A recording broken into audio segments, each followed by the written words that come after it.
Hello guys and girls, and welcome back to another day of Get to Know Chamonix.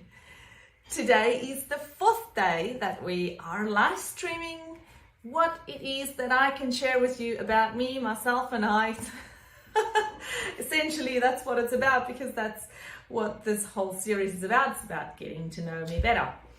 So today I am going to share with you how do I volunteer and give back my time. Now, my answer is probably going to be a bit different to many other people's answers, but I'll start off like historically or chronologically, and then I'll work you through in how my life has come to this point in terms of volunteering that it is right at the moment. So, how I used to volunteer and give back in South Africa. I guess the answer is almost, I didn't. Yes, I know. It's just not something that happened often where I grew up.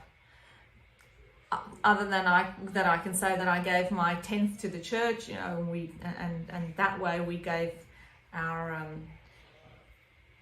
money where we thought it was needed. But in terms of time and effort, actually putting in volunteering in South Africa, I think the closest I got to that was I had a boyfriend at a point in time who was part of the Rotary Club, and we did some events through that.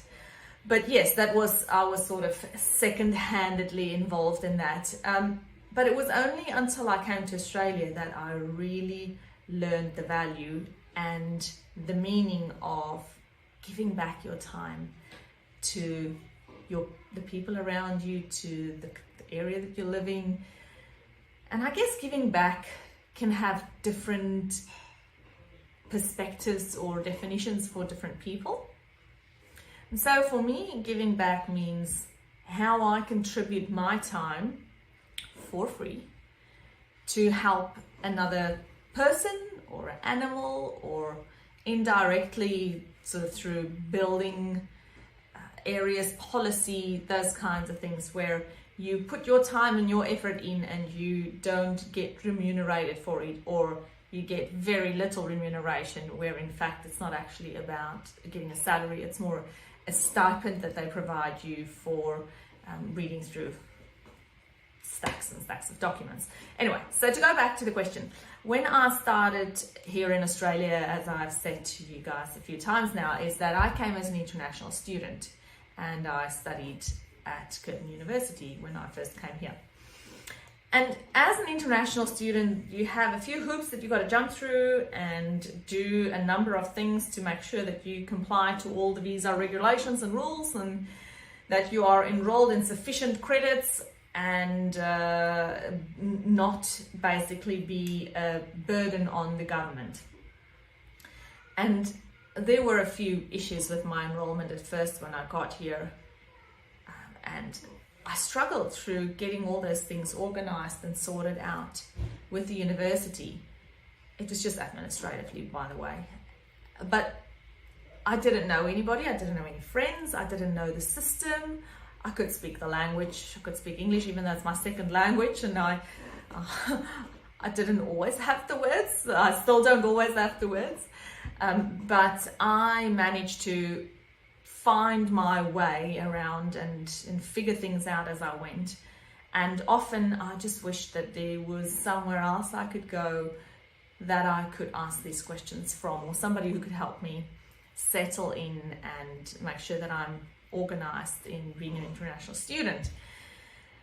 And so while I was doing this for a while, I guess, was that a year or two,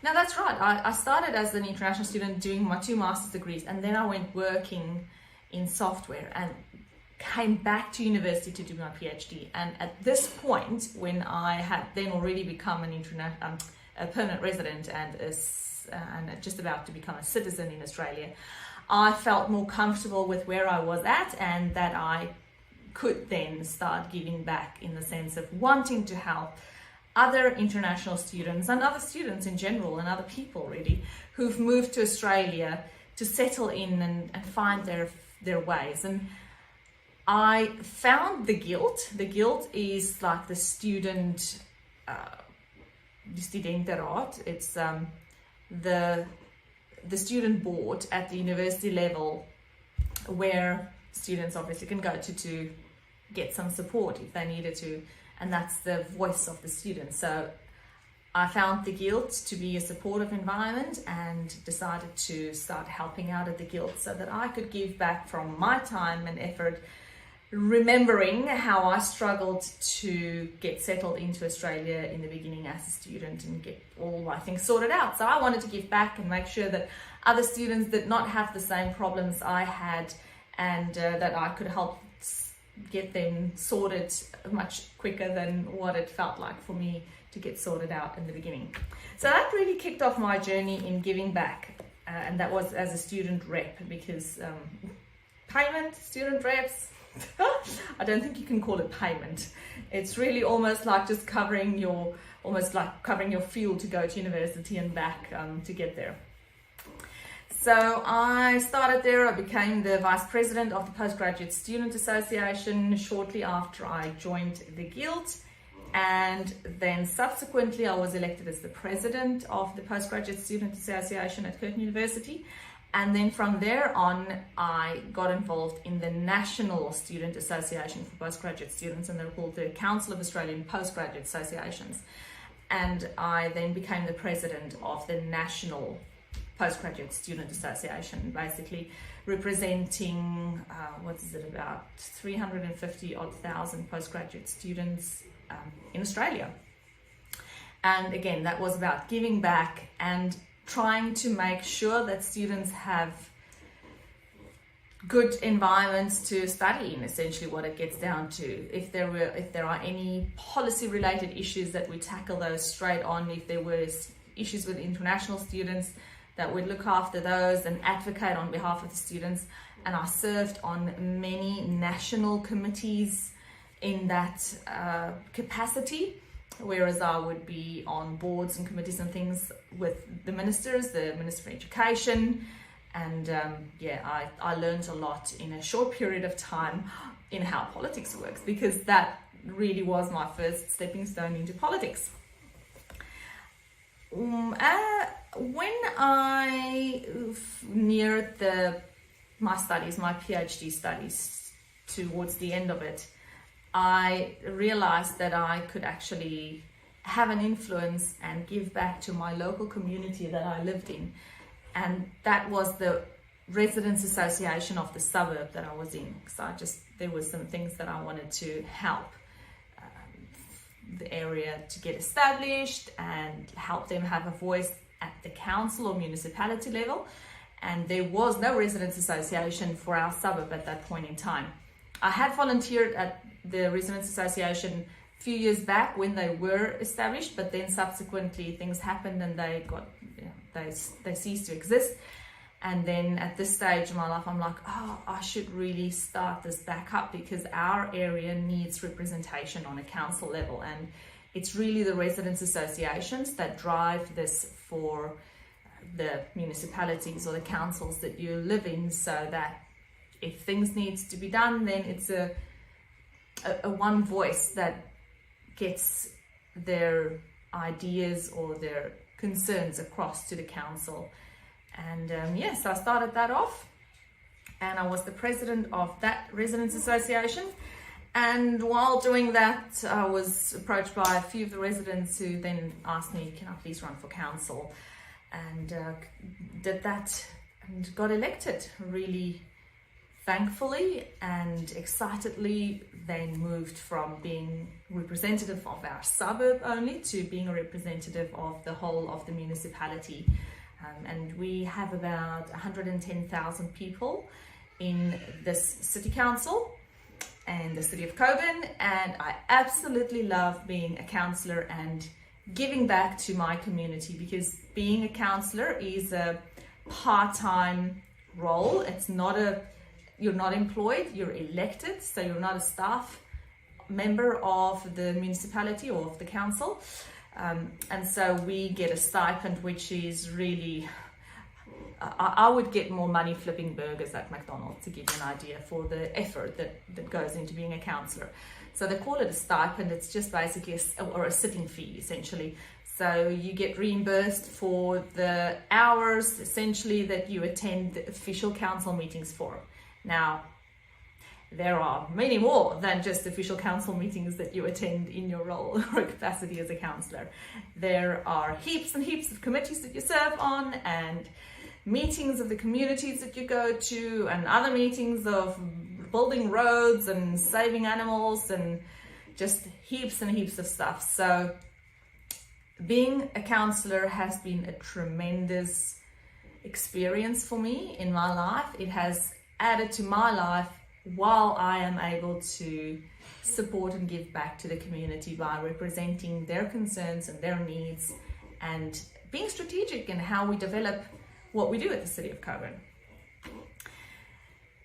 As a part of that role, I was also elected to the Western Australian Women's Association of Local Government, and so I again gave back to that freely, lots and lots of hours, and absolutely loved furthering the role that women play on local governments, and encouraging more women to stand for local government, because it's all about having more women, I guess, represent the community. We all bring different aspects to the table, and I feel that women have a special angle that they can bring to issues and solving things, and we just don't see enough women on local government according to my liking. So more women should be, I guess, supported in being able to stand and contribute to their areas. It's not easy, because as a mother you have so many other things that you have to look after, and you've got to support your family, and these volunteering kind of positions often means that you will need to give some of your family life so that you can do your representative role. And most often it's during the night times, so meetings happen after hours and on weekends, and there's a lot of input and commitment that you have to give in that role of giving back to the community by being their representative, and obviously being able to stand up for what you believe in and what you think is the right and the best thing for the people in the area that you represent. I have also served on a number of school boards and college boards, councils. I used to be a member of Curtin University's council. They call it different things at different universities. Some call it a council, some call it a board, university board. Basically, it's the committee, the council, the board, who makes all the decisions, the governance decisions about the university. And I really enjoyed serving on that board as well. It was an incredible learning experience, and it's just really satisfying or pleasing, I guess, to be able to contribute in the strategic thinking and ultimate the future of a tertiary education institution like that. I have recently decided that I was just so, what's the word? I want to say thinly spread. That's not the word.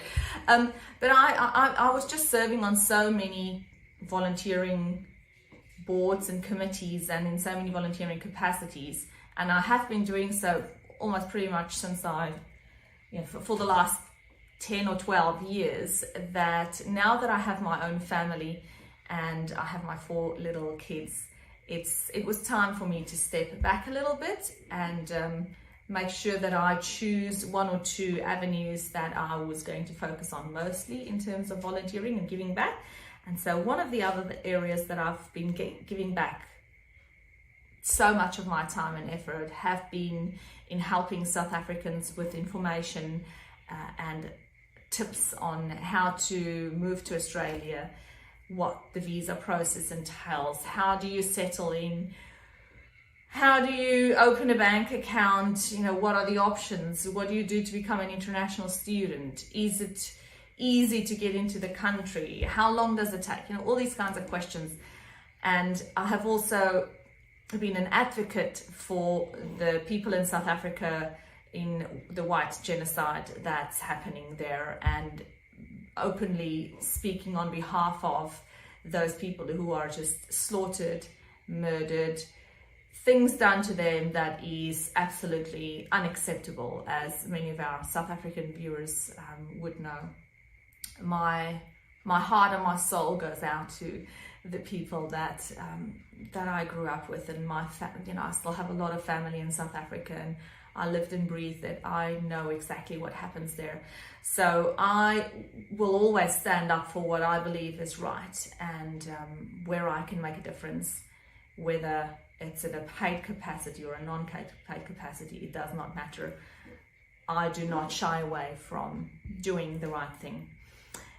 And yeah, so that's brought me to my role in how I help South Africans make the move to Australia. I guess that's a wrap on my volunteering commitments and how it's come about. I have to say that because of my volunteering, it has shaped my life tremendously. It has just added so much dimension to and depth to my life and my career in general. And I would strongly encourage anybody, whether you work or not, whether you study, whether you've recently moved to Australia or not, it doesn't matter. Get involved in some kind of volunteering capacity. It's just something in here that changes when you start giving back, and you go to bed with gratitude. Gratitude for the fact that you are able to help somebody else, to make their life a little bit better. Somebody, something, animals, people, it doesn't matter. And to have that feeling in your heart when you go to bed and when you wake up in the morning, it just puts a smile on your dial. It certainly does on mine. Thanks for watching again, guys. I hope that this was interesting for you to learn a bit more about who I am and how I have been contributing in my life. And I would love to hear what you do in a volunteering capacity. So hit me up in the comments below. I can't wait to read those. And I will be back for the same thing, the same time, the same place, more get to know me better action tomorrow. Hope to see you then.